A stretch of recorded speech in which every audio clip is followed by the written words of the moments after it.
राज्यातील शेतकऱ्यांसाठी अखेर आनंदाची बातमी समोर आलेली असून शेतकरी बांधवांच्या बँक खात्यावरती टोटल रक्कम आता जमा करण्यात येणार आहे। होय, शेतकऱ्यांसाठी सर्वात मोठा निर्णय सरकारने आता घेतलेला आहे। त्या ठिकाणी बघू शकता, पीक विमा, नुकसान भरपाई व अनुदानाचे 3 टप्पे आम्ही पूर्णपणे वाटप करत आहोत असं सरकारने सांगितलं आहे। त्यामुळे या ठिकाणी यादी पण प्रसिद्ध झालेली आहे। जर या यादीमध्ये तुमच्या जिल्ह्याचं, तुमच्या तालुक्याचं नाव असेल तर पूर्ण पैसे आता हे तुमच्या बँक खात्यावरती जमा होणार आहे। त्यामुळे तुम्हाला कसलीच काळजी, शक्यतो चिंता करण्याची गरज नाही। टोटल पैसे वाटपासाठी सरकारने आता नियोजन केल्याचं देखील आपल्याला चित्र स्पष्टपणे दिसून येत आहे। ही एक सर्वात मोठी आनंदाची बातमी देखील आहे। आपण बोलू शकतो या ठिकाणी बघा, 17 जिल्हे पहिल्या टप्प्यासाठी आणि 93 तालुके हे सरकारने निवडलेले आहेत। या 17 जिल्ह्याच्या यादीमध्ये आणि 93 तालुक्याच्या यादीमध्ये ज्यांच्या तालुक्याचं, जिल्ह्याचं नाव असेल त्या शेतकरी बांधवांच्या बँक खात्यावरती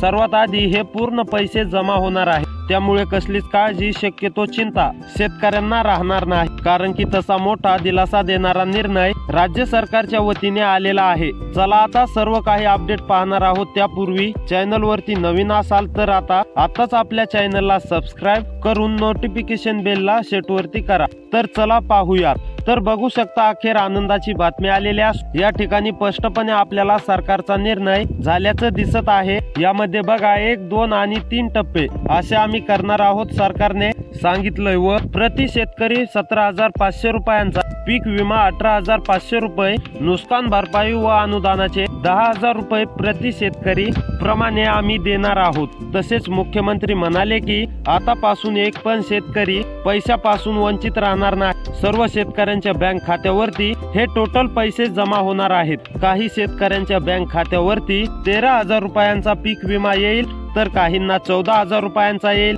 तर तसेच काही शेतकऱ्यांना 17,000 ते 18,000 रुपयापर्यंतचा पीक विमा मिळणार आहे। एवढंच नाही तर त्यामध्ये अनुदानाचे 10,000 रुपये पण शेतकऱ्यांच्या बँक खात्यावरती येईल असं सरकारचं स्पष्टपणे सांगणं आहे। तर सर्व शेतकऱ्यांच्या खात्यावरती आजपासून पैसे येण्यास सुरुवात होईल। तर असेच व्हिडिओ पाहण्यासाठी आपल्या चॅनलला सबस्क्राइब करा आणि तसेच व्हिडिओला लाईक पण करा आणि तुमच्या जिल्ह्याचं नाव कमेंट मध्ये नक्की कळवा। तर भेटूया पुढच्या व्हिडिओ मध्ये।